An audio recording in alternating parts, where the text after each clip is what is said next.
Hey everybody, welcome back to Battle Ready Inc.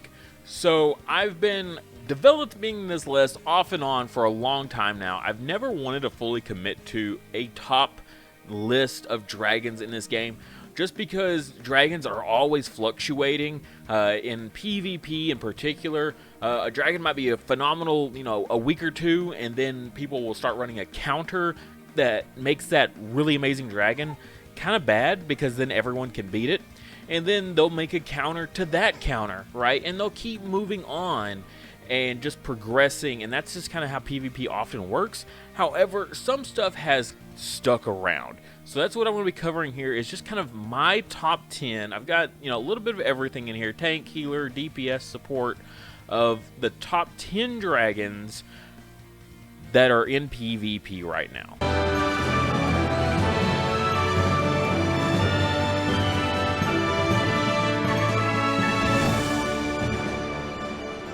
And I also want to just throw this out there: I'm not including any sort of limited dragons or topaz dragons on this list. This is just normal 5-star dragons that you can get out of pretty much any egg, okay?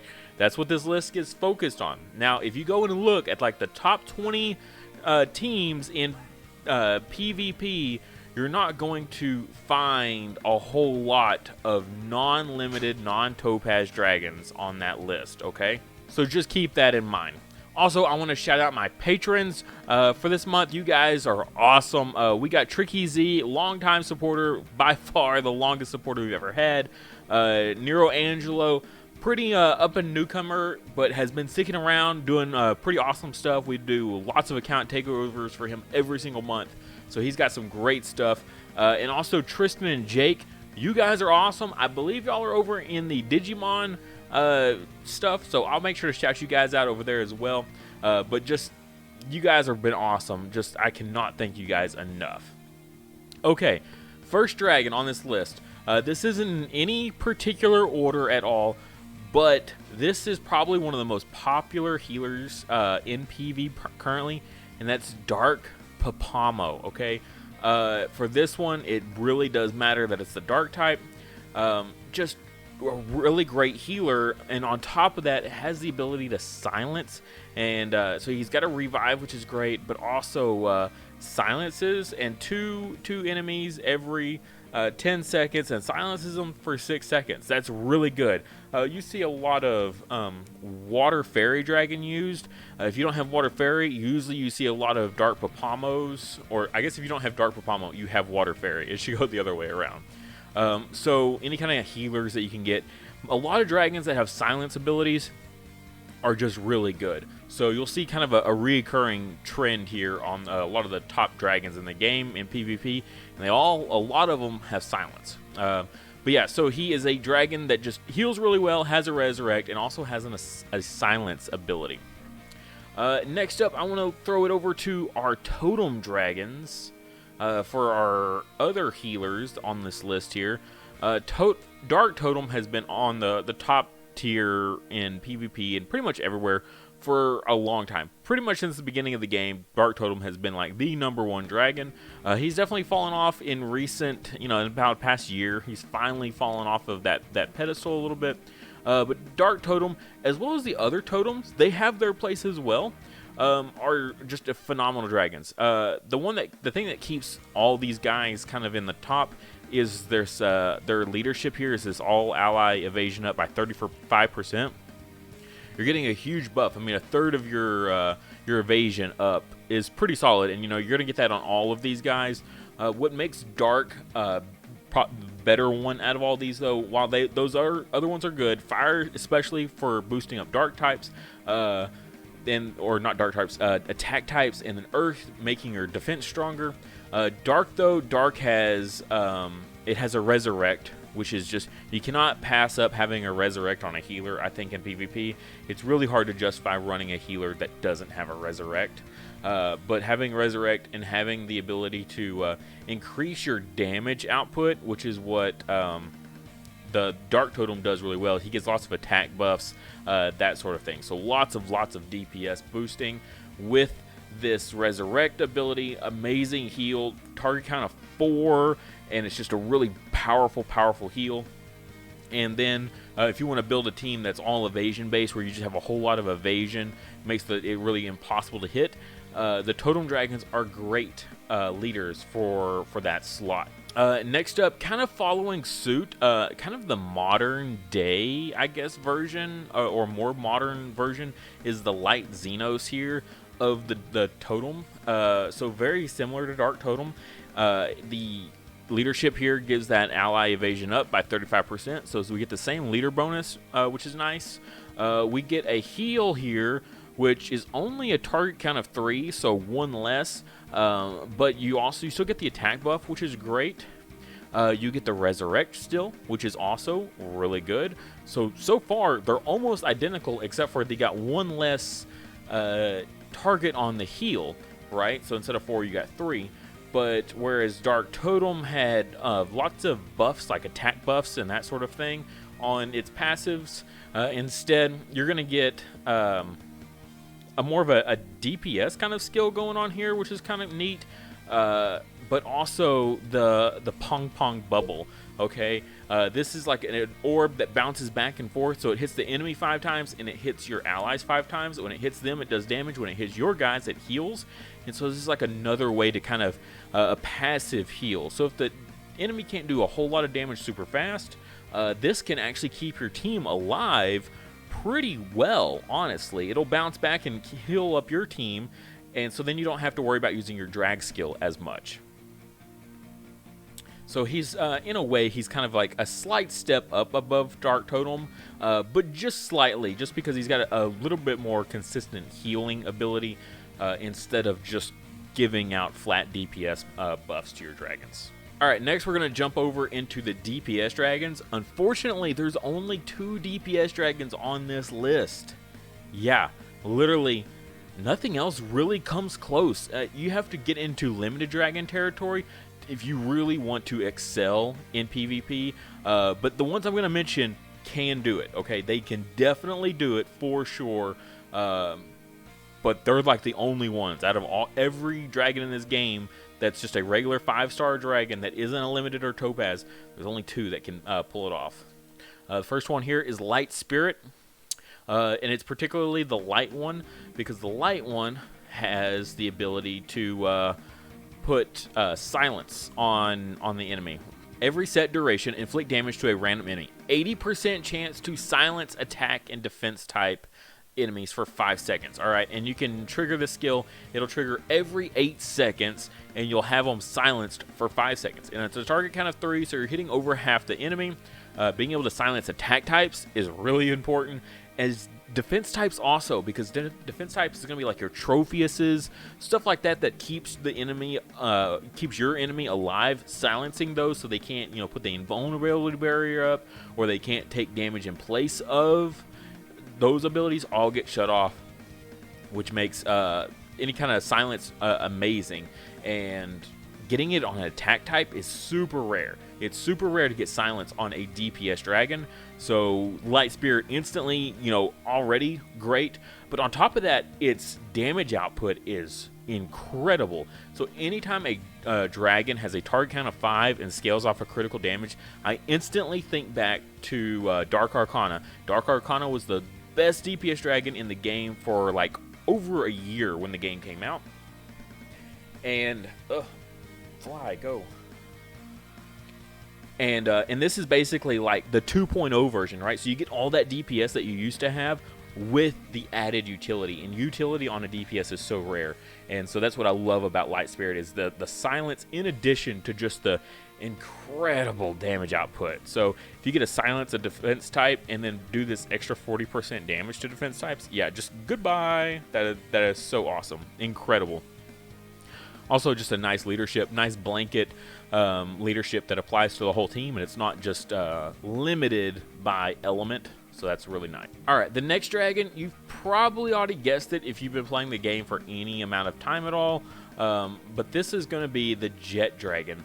Really, I think all of the Jets have a good place, except for maybe the Fire. I think Fire is at the bottom. It's still good, but out of the 4 dragons, the Fire one is at the bottom. Water is incredible. Earth is incredible, being able to scale off of attack speed. Earth can put out some crazy damage. Light is just all around really strong, right? They all have really solid damage with that target count of 4.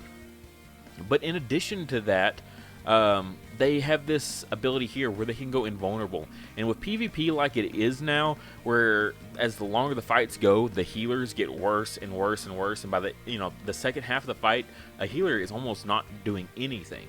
So having dragons that have these invulnerable stages to keep them alive is so significant. So you can become invulnerable at these multiple stages here, which is great. So yeah, it's just the 70% and 35%. You become invulnerable for 4 seconds. It's not like a huge amount, but it's pretty significant. I think it is, at least. You can bump that up to a total of 6 seconds, which, in total there you're going to get 12 seconds where you're completely, unkillable. And then you can combine this with some survival runes, right? That are going to give you even more time of being invulnerable during the fight. You combine this with a Trophius dragon. He's going to make you invulnerable for even longer. Yeah, double jet dragons is fairly popular right now, where you just get 2 of these guys and throw them on a team, and yeah, they go to town. Their passives here, where they have this minigun. Literally, you don't even have to use the drag skill all that much, and the miniguns alone will just decimate. Okay, so Earth one will target recovery types. Water will inflict to the enemy with the lowest HP. And then light also enemy with the lowest HP. Fire type 2 if you care. So I think water and light is a really good combination because the miniguns will target the same enemy, right? So they'll get those double hits on the one to have an increased chance of just killing whatever is at the lowest, okay? All right, next we're going to move into tanks. These are going to be my best tanks for PvP right now. Dark Gaian. Honestly, Dark Gaian is probably... you could argue it's the best tank in PvP, like, including limited dragons. Even out of the limited dragons, also on this, if you put them in this list, I think Dargain would still be at the top. He's just really, really strong. The leadership, defense, nice blanket defense buff to everyone. That's pretty neat. This is really incredible. All allies become invulnerable for 10 seconds when one ally's HP is below 20%. So if your opponent uses some sort of nuke that just blows up your whole team, Dark Gaian will protect your whole team. So where Trophius only protects one person, Dark Gaian will protect the whole team. Now, you're only going to get this use like one time probably because, that 80-second cooldown, it'll probably only last you, just one part of the fight. But it's still so significant, and it's such a long time. 10 seconds of invulnerable, that's huge. I mean, that's enough time to trigger a heal, as well as get enough mana back to do some sort of another attack. You're going to get 2 drag skills off in this amount of 10-second time period. So that's really, really good. But it's actually, that's not even, all of it. I mean, he's got so much going on here. Every set duration, take damage in place of 2 allies, which this is always a really great ability here. It'll last for 10 seconds, and it'll trigger once you get max skilled every 15 seconds. So 5 seconds of where you're not protecting allies. Sometimes I don't like the cooldowns where they're too long because you'll be protecting these 2, right? And then this third one's going to go down, and it's going to take forever for those bubbles to switch to the new lowest targets. But it's still really good either way because you're protecting 2 instead of just a single one like Trophius. So that's really cool. Also, each time you are attacked 10 times, recover HP of an ally whose HP is low except your own. That's cool. I mean, a tank that can heal other people, that's pretty nifty. But then this right here. So target count of 3. Huge rocks inflict damage with 60% chance to silence targets for 5 seconds. We have another silence. You combine this with a light spirit, right? And wow, that's more silence we got going on. So that's really good. So just keep kind of stacking those up. Combine them with a healer that's also silencing. So you got this Dark Papamo, Light Spirit. Oh my God, your opponent's just gonna sit there the whole time and just pew pew with their little basic attacks. If you can get all these guys on one team, so really, really powerful tank for sure. Being able to just silence, take damage in place of, heal, give invulnerability to the whole team. Wow, this dragon is stacked. This is like my go-to dragon that I want the most right now in the game. It was between this and Light Spirit. I got Light Spirit. Now I got to get my hands on one of these guys. All right, so I kept mentioning Tropheus. Yes, Tropheus is also on this list. He is our next tank. Also got the same like nice defense blanket effect for leadership. That's pretty solid. Drag skill here it's all right. It's a target count of 4, but you can 80% chance to decrease target's attack for 14 seconds. For 14 seconds, that's a long debuff, and just it's really nice just being able to just mitigate damage. So essentially, you could argue, this is equivalent to a defense buff on your team, whatever, and it helps keep your team alive, and that's what a tank is supposed to do, right? It's supposed to keep your team alive. This is just kind of a roundabout way of doing it by putting that attack debuff on. Every set duration, take damage in place of 1 ally, right, for 5 seconds, and look at that. This changes targets every 5 seconds. So this in damage in place of ability is always active. It is always active. There is no downtime. Like Dark Gaian had that 5-second downtime where he's just not doing it at all. Water Trophy, all the Tropheuses, they're all good. They're all taking damage, in place of somebody at all times, and it changes every 5 seconds. So if it's still that same person, it'll stay on them. But if a new person's damaged, it'll switch over to them real quick. And that's what I love about Tropheus, is the fact that his changes so fast. It's so good. And it's always active. It's always active. So it is only one, but I think it's that alone is so much better. Being always active and just moving constantly to whoever is the lowest. Now this is so good. This was the first dragon that we ever saw that had this kind of ability, and when an ally's HP except itself is below 25%, grant invulnerable to them. Immune effect to 1 allies with very low HP except itself for 3 seconds. And you can trigger this every 15 seconds, where you grant invulnerability to a team, to one team member, right? So they drop down to 25%, boom, Tropheus kicks in, makes them invulnerable, they don't take any more damage. Your healer heals them back up, right? And after that 15-second cooldown, if it happens again, it'll catch them again and keep them alive. You just keep doing this over and over and over through. I mean, you got a 2-minute long fight, right? I mean, you can get this ability to trigger so many times. So many times. You just keep keeping them alive, keeping them alive, keeping them alive. Tropheus is so good for that. Dark Gaian gets to do it once, right? He can only do this trick once, but he does it to the whole team, which is arguably better. I'm honestly just combining these two and putting them on the same team. Oh man, that sounds so good. I mean, you're gonna lose out on either a second DPS or a second support, but man, these two guys in combination sound just really awesome to me. So super incredible ability. Also, he has the same trick for himself, but he can only do it once every 60 seconds. But still, he can do it for himself and for another teammate. So it's really cool. And it recovers a little bit HP. So 5% every second, and he's invulnerable for 10 seconds. So that's a long time. So 10 seconds, and you're getting 5% every second. So you're going to get half your health back while you're invulnerable. That's really, really cool. So great abilities on Tropheus. Definitely, there's a reason he's on a lot of teams, because he is phenomenal. Also, while you're taking damage in place of, while this ability is always going, you're invulnerable for that time. So you're taking all that damage that other dragon is also taking, and he's keeping it, and he's not actually taking any damage, even though he is taking damage in place. So very, very cool combination for sure. All right, I do want to mention one other dragon. Agaris, he kind of comes back and forth a lot, particularly the fire one. Now, the other ones are good too, but I think the fire one just sees a little bit more play. He gives an HP buff instead of a defense buff here. He increases all allies' attack for 14 seconds. He gives them an attack buff when he uses his drag skill, right? So his drag skill might only hit 3 targets, but the buff is given to your whole team. That attack buff, the whole team gets. So that's pretty cool. He's almost like a support type in the fact that he's giving out these attack buffs. Each time you are attacked 10 times, recover HP of an ally whose HP is very low except your own.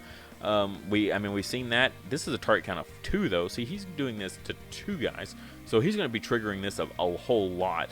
The reason I say that is because he's also taking damage in place of 2 allies, so he's going to get hit a lot. He's going to take a lot of damage, which means this ability to heal is just going to be constantly triggering, and you can increase the recovery amount here by 50%, so it's going to be a total of 6% here with that 50% increase.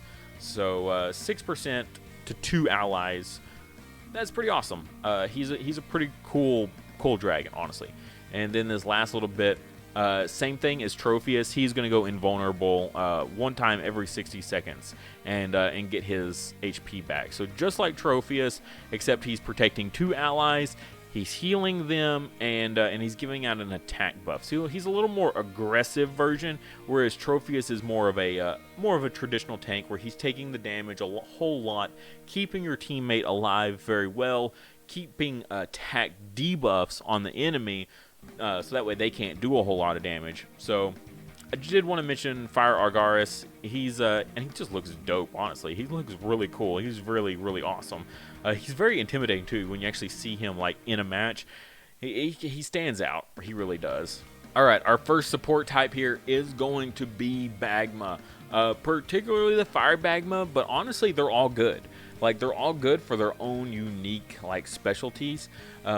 So when you use a drag skill, you're going to reduce the cooldowns of drag skills either for mana cost 2 dragons. So wherever their mana skill is 2 cost to use their drag skill, it'll reduce the cooldowns on those.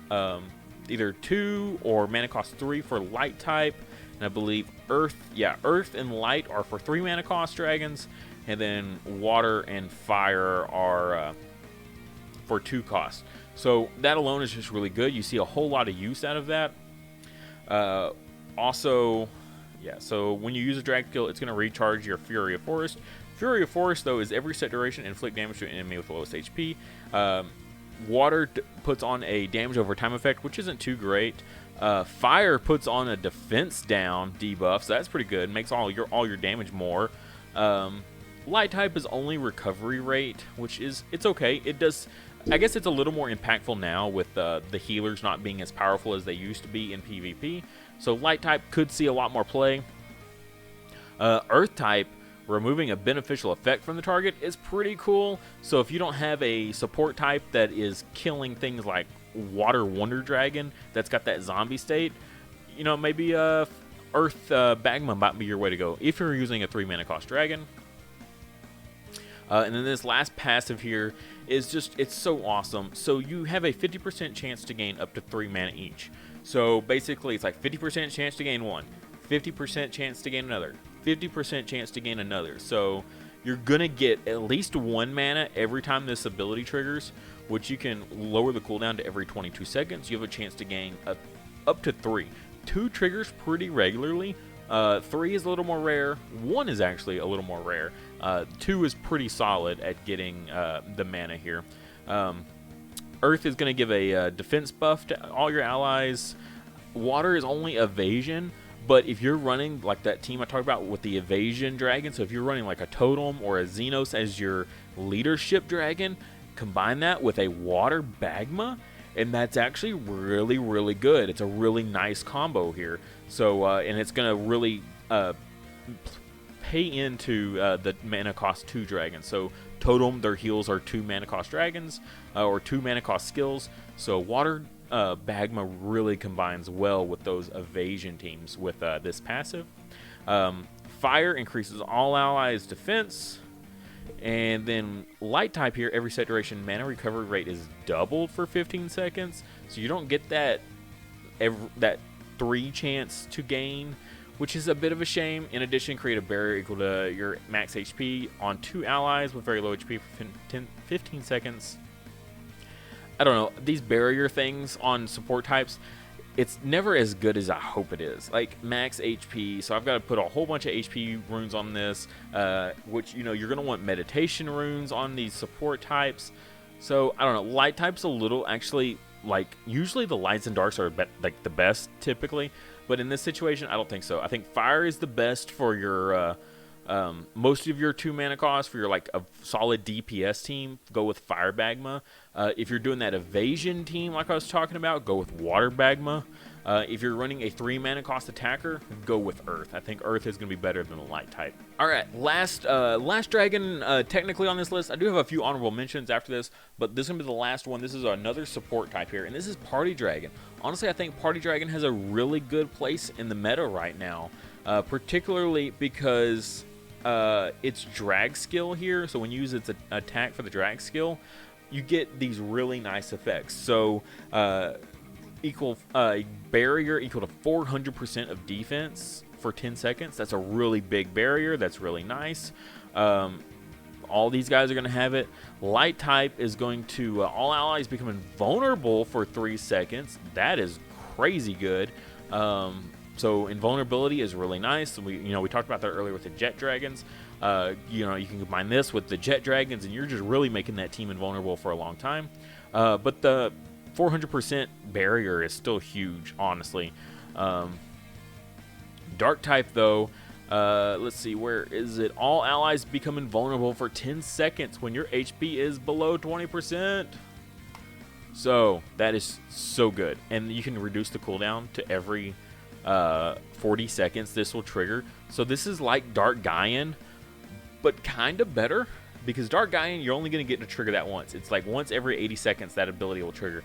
This will do it every 40 seconds. It's the same thing. All allies become invulnerable for 10 seconds. Same thing. When your HP is below... Oh, this is when your HP is below 20%. So, whereas Dark Gaian will protect... if anyone triggers it, anyone on your team can trigger it. Where this one has to be you that triggers it. However, what's nice about his drag skill is it's not the barrier one. The barrier one scales off of defense. But this one is just... whenever you activate the skill, they become invulnerable. So you don't have to build this dragon all defense. You can actually kind of build this a little more like DPS. Put the meditation runes on it with maybe some DPS runes.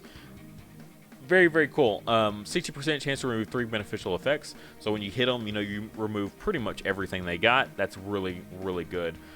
Dark, I think, is definitely the best out of all these, but I think they all really have their place. I mean, they're all very, very cool. Water gives you mana. I mean, that's pretty sweet. Earth also has the invulnerability in addition to the barrier, which is nice because those don't overlap, which is really good, and they're like 2 separate barriers completely, so that's really nice. Earth is really cool. Allies accuracy, that's not the best though, so you get some good with some bad. So it decreases the target's evasion for 10 seconds. I mean, if you know you're going to go against an evasion team, this is pretty good to like tech in there. But if you're just playing randoms, then not good. But he's really cool. So Party Dragons, very, very cool. I think they have a great place in the meta right now in PvP. All right, let's get into these honorables though. So let's go over and find one of the longest bane of my existence of tracking back down after I got rid of it. And that's going to be Cupid. So Cupids are really cool. They have a nice passive that if any of your allies use a drag skill or a drag skill with a mana cost of 2, you double your mana regeneration. So Earth type has that, Water type, Fire type. Light and Dark is for 3 mana cost attackers, so you can double it for those guys, which that's pretty cool. So because it's a little bit trickier with the bigger ones, so just very interesting. But double mana is always great, and you combine this with like a meditation rune set, and you're going to be doing really well. The Earth one is the most common, okay? Why is the Earth one most common here? And that's because of this passive here. Every set duration inflict damage to a random enemy. All 5 of them. It's a target count of 5, so you're in PvP. And this is going to be every 10 seconds here. You're going to fire out. Each bullet has a 40% chance to remove 1 beneficial effect from the target. This was like the only way for a long time, like reliably killing Water Wonder Dragon. Okay, Water Wonder Dragons are kind of a nuisance, but once you have anything with buff removal, Water Wonder Dragon is just instantly dead in the water and completely useless. But if you ever don't have any buff removal, Water Wonder Dragon will kill you. Like straight up, Water Wonder will kill you if you don't have buff removal. So this was one of the only ways to do that reliably back in the day. Now we've got so many other things. It's a lot less relevant. But you know, these are really nice tech options. I still see Earth Cupid in top 20 teams because the double mana regeneration is really good. The removing beneficial effects. I mean, I talk about Water Wonder Dragon, but it's all beneficial effects. I mean, you're removing one off of everyone, so that's really good. And then it's drag seal, 60% chance to decrease the critical damage, critical evasion, and recovery rate for 10 seconds. So that's not bad, honestly. That's really solid for sure. Decrease targets critical damage, so then you're reducing the damage output of their DPS dragons. Critical evasion isn't super important. Most dragons aren't running critical evasion anyway, but recovery rate is still cool because, like I said, the heals on the healers is going to be a lot less powerful, so having just one recovery rate down effect on a dragon is very significant. Another honorable mention here, because the next dragons I want to mention are all 3 mana cost attackers. Loris is really cool for these because if an ally uses a drag skill, mana cost 3, mana recovery rate is doubled for 10 seconds. So this is 3 seconds longer than the Cupid ones is, the light and dark Cupid. This is 10 seconds longer than that one. Also increase all allies attack for 10 seconds. So all your allies also get an attack buff. So that's already better than Cupid, just that skill alone, compared to the light and dark ones. Also, every set duration, decrease the cooldown of allies' drag skills whose mana cost is 3 by 10% for 20 seconds. So, and you can increase the cooldown decrease time, right, by 10 seconds. So, a little bit longer here. So, it'll go for, another 2 seconds? No, 4 seconds, right? I think. Something like that. No, 2 seconds. Yeah, so it'll be 22 seconds at this. That's not that much, honestly. That's not that big of a buff. But still, being able to reduce those cooldown timers on your 3 mana cost attackers is so good because it's like 30 seconds, 36 seconds or something like that for a cooldown timer. It's atrocious. But getting that double mana regen and the attack buff and reducing the cooldown timer, that's pretty good. He's a really good support type if you're bringing in those 3 mana cost attackers. I used to run Loris and 2 dragons that had 3 mana cost attacks. It was pretty interesting, but I could never break the top 50 with it, so I had to eventually get off of this and go into something else. But I still wanted to mention him because he's still really cool. Just pretty powerful dragon for a support type for those. Okay, next up, the old powerhouse. We mentioned him earlier, and I did want to just include him on this list just because he was so powerful for so long. He is still, mine at least, still can outperform other dragons that are also just DPS. Yeah, cooldown of 32 seconds. So he's hitting all of them, all enemies. He's scaling off for critical damage, so you can just really just amp up this guy's DPS so incredibly. He has a passive here. Every set duration, inflict damage to an enemy at the front. Inflict 1.8 times damage to enemies below 50% of their health. He's doing this to 3 enemies. That's just, and you can increase the damage even more. Yeah, that is just more damage. Okay, every set duration, increase critical rate for 20 seconds, and then you're just a flat attack buff. So he's just giving himself all this like damage output, and you can just swing for just incredible numbers. The thing that, and this is going to apply to the next dragon we're going to talk about, the thing that makes Dark Arcana not as good anymore is that he has no utility, right? So you look at Light Spirit. Light Spirit does pretty much all the same stuff that Dark Arcana does incredible damage, right? Scales off for critical damage, all that stuff, does crazy good damage, but he brings no utility. Light Spirit, I can silence my enemy. Like, that is huge. Silencing for however long is always just so powerful in this game, in PvP. And Dark Arcana doesn't bring anything like that. He doesn't bring any utility at all. He doesn't even give his buffs to other people on the team, right? So, while, yeah, Dark Arcana can just punch you in the face and just, like, cave your face in, if you have, like, a Tropheus or, you know, a Dark Gaian or a Party Dragon or anything, you're just sitting there not doing literally any damage because of those passives that those guys have just completely shut down Dark Arcana, which is a real shame. Next up is another one I want to mention, very, very similar to Dark Totem. That's Dragon Slayer. All the Dragon Slayers are good. The Dark one is just better than the Water and Fire one. He just does more damage. He has a nice little flat. All allies' attack is increased by 35%. Pretty normal. This attack receives a 70% bonus from your attack. So, not again, more just raw damage here. So he scales off of attack. 32-second cooldown. Target count of 5, just like Dark Arcana is. Damage by your drag skill is increased by another 30%. So just more damage on that drag skill, just doing just absurd numbers. Where's that other one? Your critical rate is increased by 20%. So just having this flat critical rate buff instead of the periodic buff that Dark Arcana does. Sometimes Dark Arcana might not have that buff, or the opponent might do a buff removal, right? Whereas this is a passive. This is just always active, and you'll always have this critical rate up. So then you can focus more on just more critical damage and more attack percentage, and you don't have to put runes in that focus so much on critical rate, because you'll just already have this nice 20%. Combine this with Kathos for another 20%. Now you're at 40%. You just need about 40 more percent that you can easily get in just random substats on runes.